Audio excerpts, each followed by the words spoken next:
प्रोनेसिस invest academy के इस brand new video में आप सभी का बहुत बहुत स्वागत है। शेयर मार्केट में निगेटिविटी बना हुआ है। अक्टूबर से स्टार्ट हुआ गिरना, नवंबर में भी लगातार गिर रहा है। बीच बीच में ऑफकोर्स थोड़ा बहुत ऊपर जाता है, लेकिन फिर से इतना बड़ा गिरावट हो जाता है कि जो भी थोड़ा बहुत ऊपर जाता है उसे ये कवर अप कर लेता है। और अगर गिरावट देखें तो अच्छा खासा हो चुका है already. Large cap, mid cap, small cap, almost सभी कुछ 10% से भी ज़्यादा गिर चुका है।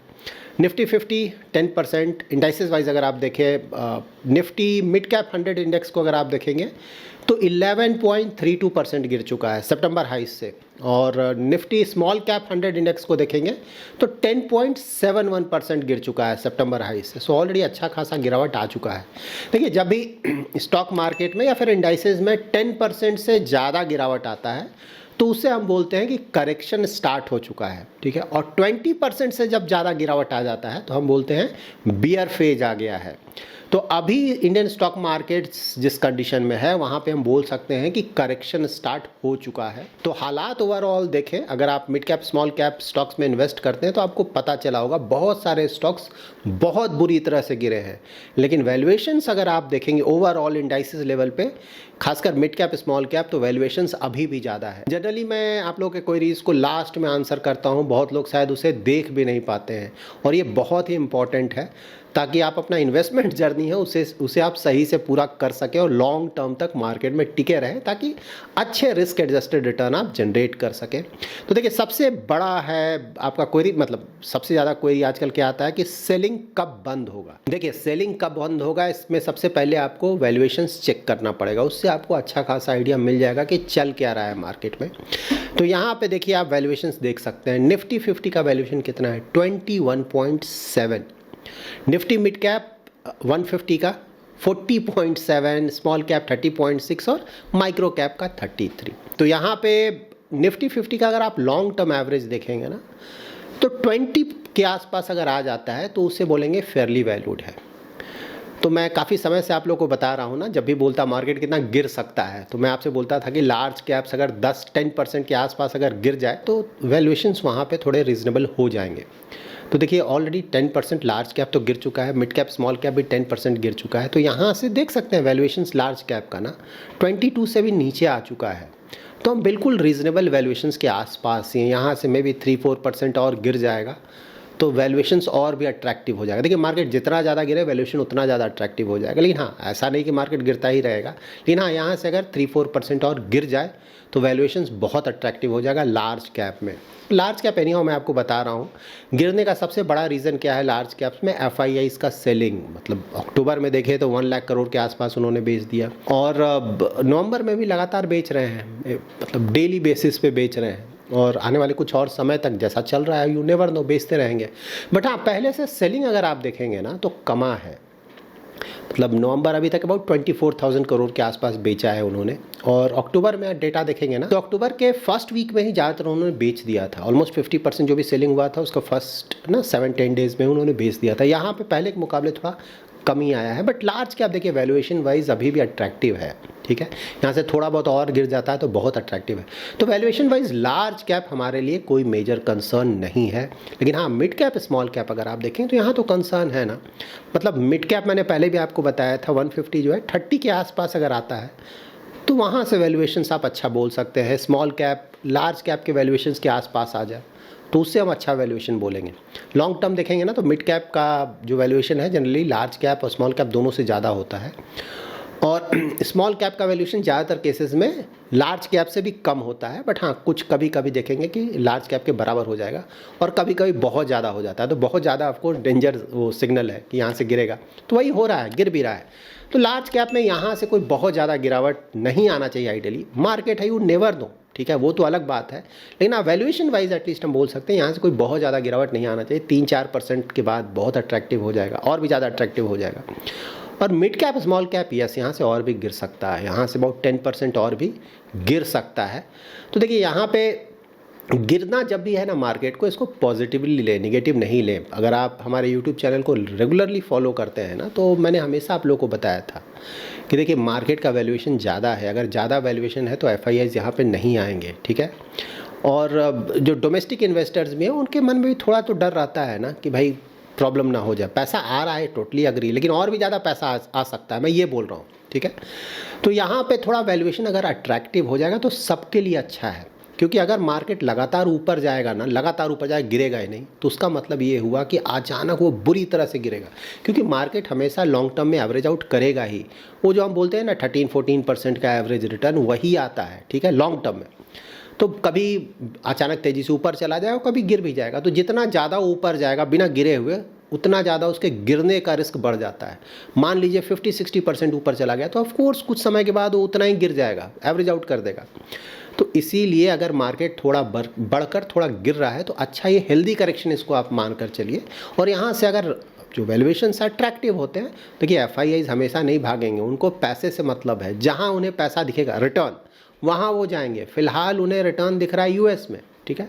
चाइना में कुछ समय उन्हें रिटर्न दिखा था, अब तो चाइनीज़ मार्केट गिरने लगा है, लेकिन हाँ फिलहाल यूएस में उन्हें रिटर्न दिख रहा है, तो यूएस में ज़्यादा जाएंगे। इंडिया में वैल्यूएशन ज़्यादा है, और थोड़ा मैक्रो इकोनॉमिक जो डेटा है इंडिया का, वो भी थोड़ा वीक हुआ है काफ़ी जगह पे, तो उसके कारण भी गया है। क्यों गिर रहा है, ऑफकोर्स ये भी हम आगे डिस्कस करेंगे।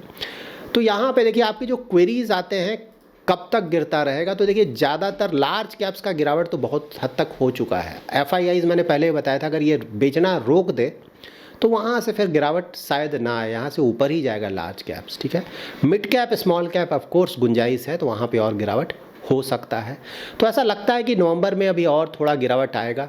और दिसंबर में देखिए ये जो एफआईआईज होते हैं ना, दिसंबर में ज़्यादातर उनका बंद रहता है ना, क्रिसमस से पहले सब कुछ बंद कर देते हैं, न्यू ईयर का हॉलीडे भी मनाते हैं, तो लंबा अच्छा खासा छुट्टी लेते हैं। उससे पहले ही मोस्टली वो जो भी बेचना खरीदना है वो कर बंद कर देते हैं। तो दिसंबर मुझे लगता है कि राहत मिलेगा। और फिर जैन ऑनवर्ड्स देखिए Q2 का रिज़ल्ट तो बहुत ख़राब है, इसमें कहीं कोई डाउट नहीं। मतलब नियर पास्ट में तो इतना बुरा रिज़ल्ट मैंने भी नहीं देखा था, बहुत बुरा रिज़ल्ट है। लेकिन अगेन अक्टूबर ऑनवर्ड्स जो डेटा देखेंगे ना, तो डेटा काफ़ी हद तक इम्प्रूव हुआ है। लाइक 4 व्हीलर का भी थोड़ा इम्प्रूव हुआ है, 2 व्हीलर का तो बहुत अच्छा डेटा आया है। तो ज़्यादातर केसेस में आप देखें, क्योंकि फेस्टिव सीज़न है ना, दीपावली था, दशहरा था, एक ही महीने में आ गया। उसके बाद अब नवंबर में क्या हो रहा है, यहाँ पे शादी का सीज़न है, तो यहाँ पे भी बिक्री अच्छा खासा होगा ज़्यादातर चीज़ों का। तो इसीलिए मैं बोला हूँ थर्ड क्वार्टर का जो रिज़ल्ट आएगा रिलेटिवली बेटर आएगा, और जैन ऑनवर्ड्स रिज़ल्ट आने लगेगा, तो वहाँ से मार्केट को एक थोड़ा बूस्ट अप मिलेगा। और लास्ट क्वार्टर का जनरली रिजल्ट ठीक ठाक रहता है ज़्यादातर केसेस में, ठीक है। होगा नहीं होगा फ्यूचर पता चलेगा, ठीक है, फ्यूचर किसी को नहीं पता है। In most of the cases last quarter का रिजल्ट अगर आप देखेंगे ना, ज़्यादातर केसेस में अच्छा होता है। तो मान कर ये चलिए कि जो सेकेंड हाफ का है ना, थर्ड क्वार्टर और फोर्थ क्वार्टर, रिलेटिवली जो रिजल्ट्स आएंगे रिलेटिवली वो बेटर होंगे। Q2 तो बहुत ख़राब था, तो उतना ख़राब लगता नहीं कि होना चाहिए। और ऑलरेडी मतलब आप देखें तो ज़्यादातर जो डिटेल्स आ रहे हैं ना, सेल्स के डिटेल्स आ रहे हैं तो अच्छे आ रहे हैं, अक्टूबर मंथ का मैं बोल रहा हूँ।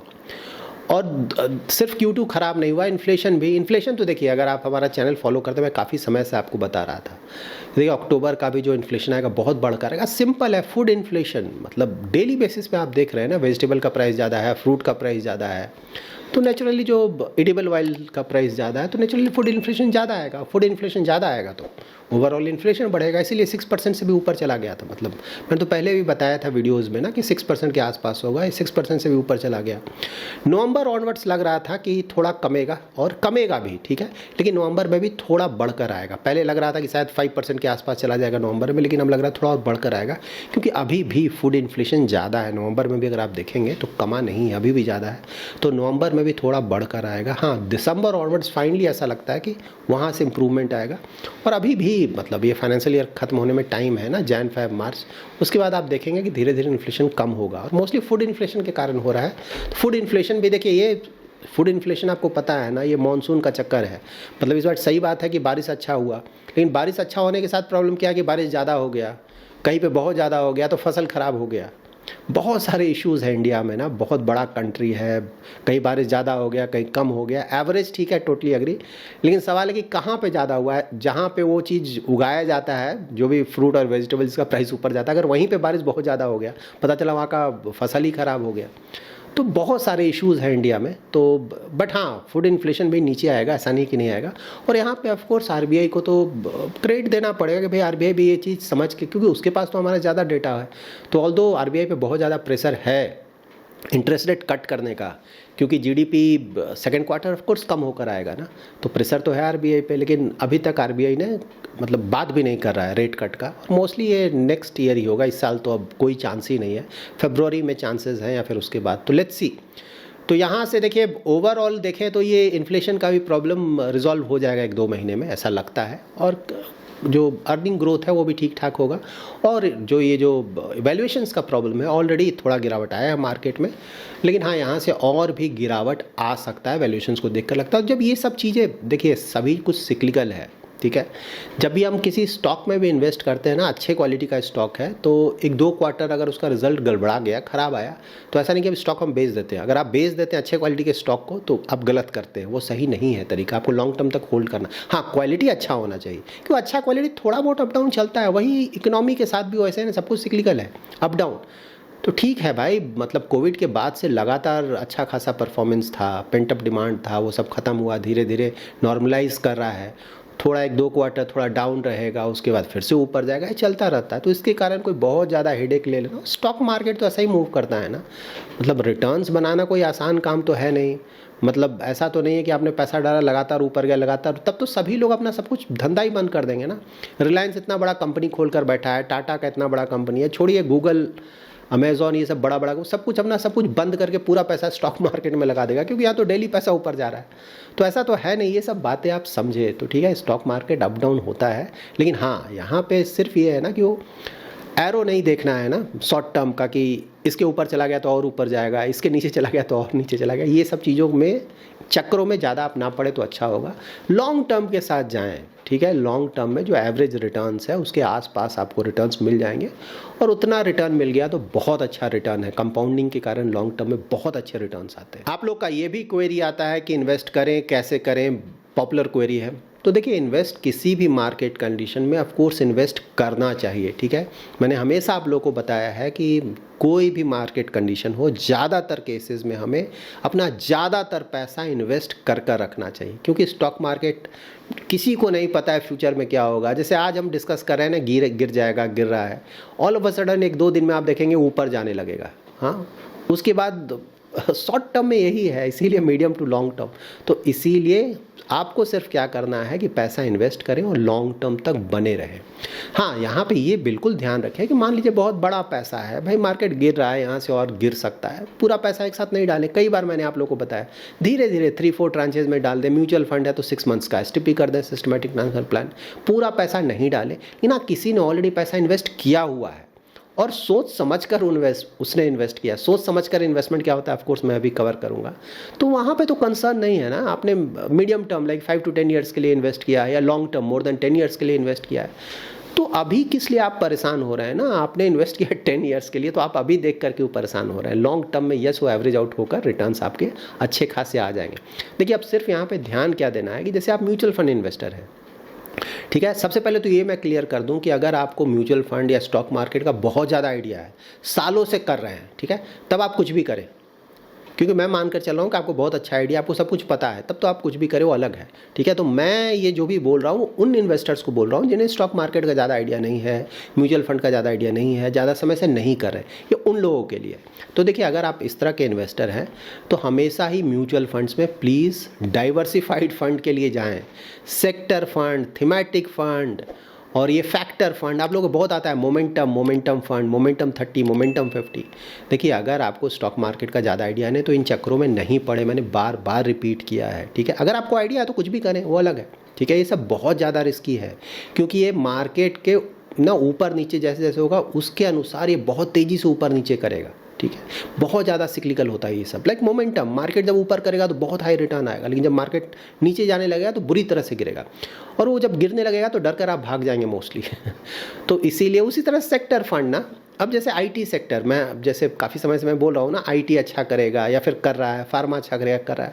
लेकिन यहाँ पे ये भी ध्यान में रखना है ना कि जैसे आईटी काफ़ी हद तक यूएस पे डिपेंडेंट है, 50% के आसपास का बिजनेस तो यूएस से आता है। मैं ये भी आप लोगों को कभी कभी बोलता हूँ कि भाई यूएस में नेक्स्ट ईयर चांसेस कम है, लेकिन यू नेवर नो, प्रॉब्लम आ सकता है, क्योंकि इंटरेस्ट रेट बहुत समय से बहुत हाई है। तो अगर यूएस में प्रॉब्लम आए तो पूरा आईटी बैठ जाएगा ना, इंडियन आईटी पूरा बैठ जाएगा। ठीक है। तो अगर आप ये चीज़ें नहीं समझते, मैं इन्वेस्ट कर रहा हूँ लेकिन मुझे पता है, मैंने दिमाग में सेट करके रखा है भाई वहाँ प्रॉब्लम हुआ तो मेरा भी पूरा इन्वेस्टमेंट काफ़ी हद तक नीचे चला जाएगा, उस समय मैं करेक्टिव एक्शन लूँगा। अब आपको ये सब पता ही नहीं, आप इन्वेस्ट किए जा रहे हैं, पता चला पूरा गिर गया, आपने कोई करेक्टिव एक्शन नहीं लिया, तो वहाँ प्रॉब्लम होगा। इसीलिए सेक्टर और थीमेटिक फंड से दूर रहें।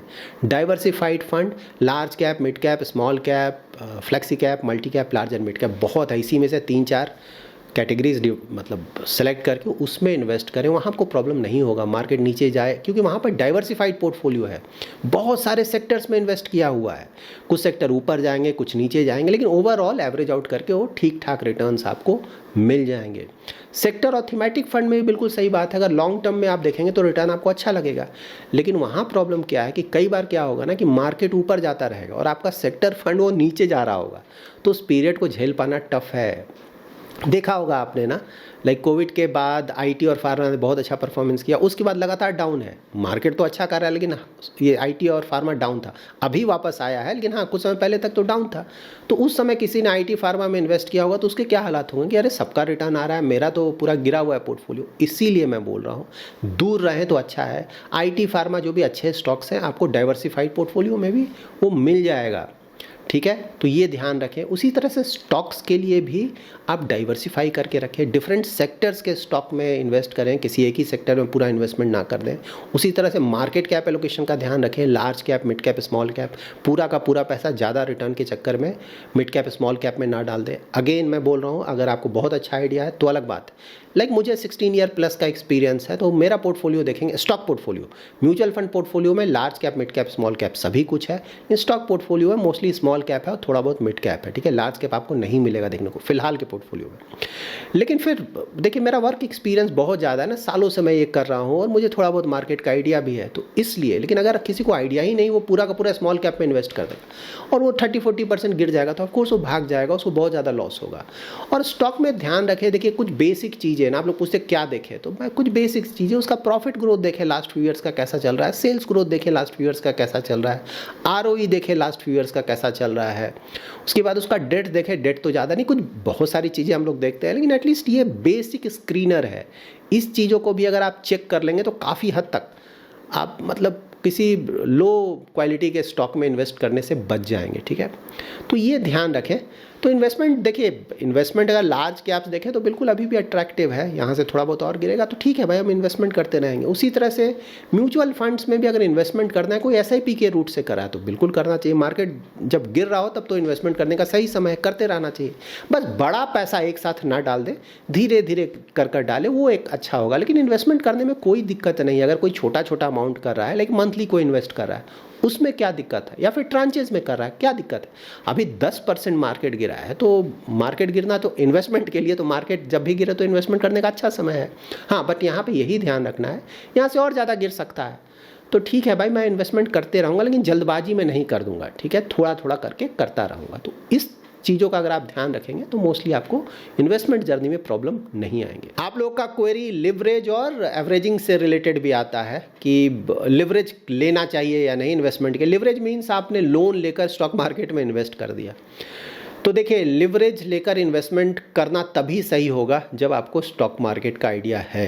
अगर आपको म्यूचुअल फंड का भी आइडिया नहीं है, स्टॉक्स का भी आइडिया नहीं है, स्टॉक मार्केट का कुछ आइडिया नहीं है, तो लिवरेज लेके बिल्कुल इन्वेस्टमेंट नहीं करें, वो सुसाइड टाइप हो जाएगा, ठीक है, बिल्कुल भी नहीं करें। लिवरेज उसी के लिए अच्छा होगा जिसे मार्केट का अच्छा खासा आइडिया है, ठीक है, क्योंकि अगर आपने गलत डिसीजन ले लिया, गलत जगह इन्वेस्टमेंट कर दिया, जो लोन लेकर आपने इन्वेस्टमेंट किया वही पैसा डूब गया, तब तो आपके लिए बहुत बड़ा प्रॉब्लम आ जाएगा ना। तो देखिए, लिवरेज को पूरी तरह से गलत बोलना सही नहीं होगा। लिवरेज अगर किसी को अच्छा खासा आइडिया है तो लिवरेज लेके थोड़ा बहुत अगर इन्वेस्टमेंट किया जाए तो गलत नहीं है, लेकिन आइडिया है तब, आइडिया नहीं है तो बिल्कुल भी नहीं करें। और फिलहाल अगर आप बोलेंगे कि लिवरेज लेके इन्वेस्टमेंट करना चाहिए तो थोड़ा और वेट करें तो अच्छा है। यहाँ से जिस तरह के मार्केट कंडीशन से ऐसा लगता है कि मार्केट और ज़्यादा गिर सकता है, तब यहाँ से और ज़्यादा गिर जाएगा, थोड़ा बहुत मार्केट थोड़ा और अट्रैक्टिव हो जाएगा, तो थोड़ा बहुत बिल्कुल किया जा सकता है, गलत नहीं है। लेकिन अगेन मैं बोल रहा हूँ, आपको अच्छी जानकारी होनी चाहिए और बैकअप प्लान भी अगर बना कर रखे तो अच्छा है कि चलो भाई मैंने इन्वेस्ट किया, अगर कुछ प्रॉब्लम आ गया तो मैं उस लॉस को कवर अप कर सकूँगा, क्योंकि लिवरेज लेके इन्वेस्टमेंट करना बहुत बहुत ज़्यादा रिस्की होता है। और सेकेंड, एवरेजिंग। देखिए, एवरेजिंग जैसे डाइवर्सिफाइड म्यूचुअल फंड्स है, बिल्कुल एवरेजिंग थोड़ा थोड़ा करते रहें, वहाँ दिक्कत नहीं है, थोड़ा थोड़ा करते रहें, ठीक है। लेकिन स्टॉक्स में एवरेजिंग करना बहुत रिस्की है। अगेन, अगर आप जो भी स्टॉक में एवरेजिंग कर रहे हैं, सिर्फ इसलिए एवरेजिंग नहीं कर दें कि पूरा गिर गया है, पहले उसका क्वालिटी फिर से एक बार चेक करें कि भाई देखिए, स्टॉक मार्केट जब गिरता है सब कुछ गिरता है, अच्छा खराब सब कुछ गिरेगा, हमेशा ध्यान में रखें। ऐसा नहीं कि अच्छा है तो कभी नहीं गिरेगा, वो भी गिरेगा, लेकिन जब स्टॉक मार्केट वापस आएगा तो अच्छा वाला तेज़ी से ऊपर आ जाएगा और अच्छा खासा रिटर्न देने लगेगा। लेकिन जो खराब क्वालिटी का स्टॉक है वो शायद वापस ही ना आए और ज़्यादा गिर के वहीं पे ख़त्म हो जाए, या वापस आएगा भी तो थोड़ा बहुत आकर फिर गिर जाएगा, इस तरह का होता है। तो यहाँ पे क्वालिटी का आपको ध्यान रखना है। तो स्टॉक सेलेक्ट करते वक्त अगर क्वालिटी अच्छा है, थोड़ा बहुत गिरता है, तो बिल्कुल वहाँ पे एवरेजिंग करते रहना चाहिए, उसमें दिक्कत नहीं। लेकिन हाँ, क्वालिटी में कॉम्प्रोमाइज़ नहीं करना। ऐसा नहीं कि कोई घटिया क्वालिटी का स्टॉक है, ना उसका प्रॉफिट ग्रोथ है, ना सेल्स ग्रोथ है, ना आरओई, कुछ भी नहीं है, डेट भी ज़्यादा लिए हुए है, वहाँ पे आप एवरेजिंग किए जा रहे हैं कि गिर रहा पैसा डूब जाएगा, सिंपल। तो क्वालिटी का ध्यान रखें। अगर आप क्वालिटी अच्छा है और उसका लगातार अगर थोड़ा बहुत गिरावट आ रहा है मार्केट के गिरने के कारण, तो थोड़ा बहुत एवरेजिंग किया जा सकता है, उसमें दिक्कत नहीं है। अभी जिस तरह के मार्केट कंडीशन है उसमें अगर आप शॉर्ट टर्म के इन्वेस्टर हैं ना, कुछ महीनों के इन्वेस्टर, इक्विटी इन्वेस्टिंग की बात मैं बोल रहा हूँ, कुछ दिनों के इन्वेस्टर या फिर कुछ घंटों के इन्वेस्टर, तो अच्छा होगा कि आप मार्केट से दूर रहें। आप लोग के क्वेरीज आते हैं इस तरह का, इसीलिए मैं आंसर कर रहा हूँ। देखिए, जब मार्केट ऊपर जाता है तेज़ी से ना, तो आप किसी भी तरह के इन्वेस्टर हैं, आपको थोड़ा बहुत रिटर्न बन जाता है, और उस समय सारे इन्वेस्टर्स को लगता है कि मेरा इन्वेस्टमेंट करने का तरीका सही है। लेकिन सही जो टेस्ट होता है इन्वेस्टर्स का, वो तब होता है जब मार्केट वोलाटाइल हो या फिर गिर रहा हो, अभी वही समय है, ठीक है। तो ये मार्केट जो है वो मीडियम टू लॉन्ग टर्म के इन्वेस्टर्स के लिए ही अच्छा है। शॉर्ट टर्म के इन्वेस्टर्स को यहाँ पे संभल कर रहना चाहिए। कुछ को लगेगा ना 10% गिर गया, मैं इन्वेस्ट कर देता हूँ, कुछ दिनों में अच्छे रिटर्न्स आ जाएंगे, ऐसा कोई ज़रूरी नहीं है, ठीक है। जिस तरह के मार्केट कंडीशंस हैं, जिस तरह का वैल्यूएशन है, वहाँ देख कर लगता है कि यहाँ से और भी गिरावट आ सकता है। होगा नहीं होगा, कितना गिरेगा, कब होगा, ऑफ कोर्स ये फ्यूचर है, ये मुझे भी पता नहीं है, इनफैक्ट किसी को नहीं पता है वर्ल्ड में, ये बात बिल्कुल सही है। लेकिन हाँ, वैल्यूएशन देखकर ऐसा बिल्कुल लगता है। और जिस तरह के मार्केट कंडीशन है कि देखिए, मार्केट जब गिरने लगता है तो गिरता रहता है, उसी तरह जब ऊपर जा रहा था ना, कोविड के बाद आपने देखा लगातार ऊपर जा रहा था, बिना किसी कारण के भी ऊपर जा रहा था। आप में से कुछ लोगों का क्वेरी आता है कि भाई वर्ल्ड वाइड तो मार्केट अगर देखें तो कोई खास बुरा नहीं, हमारा क्यों गिर रहा है? तो अब उसके लिए मैं बोलूँगा कि देखिए, 2022 अगर आप देखेंगे तो वर्ल्ड वाइड ज़्यादातर मार्केट्स बुरी तरह से गिरे थे, हमारा मार्केट तो गिरा ही नहीं, फ्लैट था, ठीक है। तो वो भी तो आपको देखना है, सिर्फ ये कि मेरा गिर रहा है, अरे भाई जब सभी कुछ गिर रहा है तब भी हम नहीं गिरे थे, तो एवरेज आउट होगा ना। तो वही चीज़ हो रहा है। आप लोग का ये भी क्वेरी आता है कि मार्केट फिलहाल ही क्यों गिर रहा है, क्योंकि जियोपॉलिटिकल टेंशंस तो पहले के मुकाबले एटलीस्ट थोड़ा बहुत सेटल हुआ है ना, इजराइल ईरान का वॉर भी फिलहाल थोड़ा रुका है, और रसिया और यूक्रेन का भी जो प्रॉब्लम चल रहा था फिलहाल थोड़ा सेटल्ड, एटलीस्ट जो एक्सटेंड था थोड़ा कमा है, तो वो एटलीस्ट एक पॉजिटिव है। और ट्रम्प के आने के बाद लग भी रहा है कि वहाँ पे पॉजिटिविटी आएगा, अगर वॉर ख़त्म हो जाए तो बहुत अच्छा, सबके लिए अच्छा है। तो देखिए, रीज़न वही है जो कि मैंने आप लोग को हमेशा बताया मार्केट गिरने का, हाई वैल्यूएशंस। अगर वैल्यूएशंस इतना ज़्यादा नहीं होता इंडियन मार्केट का, तो मार्केट देखिए गिरने का तो कभी भी गिर सकता है, वो अलग चीज़ है, लेकिन गिर कर तुरंत वापस आ जाता है, ठीक है। लेकिन यहाँ पे वैल्यूएशन इतना ज़्यादा है कि कितना भी गिर जाए वैल्यूएशन फिर भी ज़्यादा लग रहा है, क्योंकि ऑलरेडी मैंने आपको वैल्यूएशंस दिखाया, ठीक है। तो यहाँ से वैल्यूएशन ही एक रीज़न है जिसके कारण मार्केट लगातार गिर रहा है। अब हाँ, जब भी वैल्यूएशन ज़्यादा है तो मार्केट को गिरने का बहाना चाहिए था। बहाना कहाँ से मिला? तो बहाना मिला एफआईआईज़ का सेलिंग। एफआईआई ने पूरा बेचा। शुरू में तो था कि भाई चाइनीज़ मार्केट में थोड़ा वहाँ स्टिमुलस आया है, तो वहाँ रिटर्न्स भी बहुत ज़्यादा आया था शुरू में, तो वहाँ थोड़ा पैसा गया। अब उसके बाद ये पैसा जा रहा है यूएस में, और उसके बाद Q2 का अर्निंग आने लगा, वो बुरा हालात ख़राब थे, तो और भी ज़्यादा वहाँ फिर मार्केट में प्रॉब्लम आया। तो लार्ज कैप तो खैर बिक ही रहा था एफआईआईज़ का, मिड कैप स्मॉल कैप में और भी गिरावट आने लगा, तो वो एक प्रॉब्लम आया। उसके बाद ट्रम्प के जीतने के बाद मतलब एक दिन तो बहुत अच्छा मार्केट का रिएक्शन था, लेकिन उसके बाद मार्केट को समझ में आया कि भाई हो क्या रहा है। तो हो ये रहा है कि ट्रम्प के आने के बाद यूएस मार्केट्स का परफॉर्मेंस अच्छा हो गया, क्रिप्टो करेंसीज़ का परफॉर्मेंस अच्छा हो गया। वहाँ पे बॉन्ड यील्ड्स जो हैं 10 ईयर जीसेक अगर आप देखेंगे तो 4.5% के आसपास चला गया है, 4% से नीचे चला गया था, लगातार ऊपर जा रहे हैं।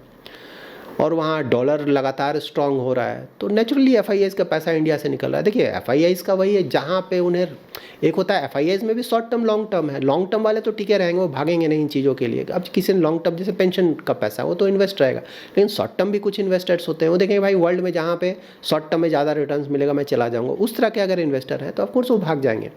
तो यूएस में जैसे यूएस स्टॉक मार्केट का ज़्यादा अच्छा रिटर्न है, और वो खुद का उनका कंट्री है, मतलब अगर वहीं के इन्वेस्टर हैं तो ऑफकोर्स वो ज़्यादा कंफर्टेबल हैं वहाँ। ट्रम्प आ गए हैं तो उन्हें लग रहा है कि थोड़ा इकोनॉमिक कंडीशंस और वहाँ का इम्प्रूव होगा। उसी तरह से बॉन्ड यील्ड बढ़ रहा है तेज़ी से, तो वहाँ फिक्स्ड इनकम में भी रिटर्न ज़्यादा मिल रहा है। तो फिर इंडिया में हाई वैल्यूएशंस में वो क्यों रहेंगे, क्यों रिस्क लें, अननेसरी रिस्क क्यों लें।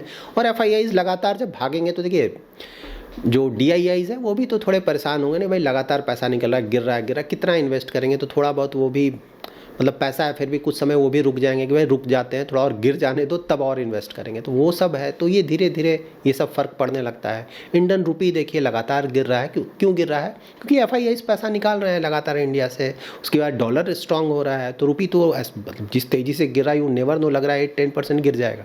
लेकिन हाँ, रुपी को सिर्फ स्टैंड अलोन आप नहीं देख सकते हैं, वर्ल्ड की ज़्यादातर करेंसीज को देखेंगे तो गिर रहा है, और रुपी से कहीं ज़्यादा गिर रहा है, क्योंकि सभी कुछ रिलेटिव है। स्टैंड अलोन आप देखेंगे तो गलत है देखने का तरीका, आपको रिलेटिव देखना है कि भाई सभी जगह क्या हो रहा है, उसके मुकाबले हम कैसा करें, उस तरह से आप देखें। तो overall again medium to long term अगर आप इन्वेस्टर हैं तो वहाँ पर कंसर्न नहीं होना। ये सब जो कुछ भी चल रहा है ना, हर एक कुछ समय में, साल में 1-2 बार ये सब हमेशा होता रहेगा।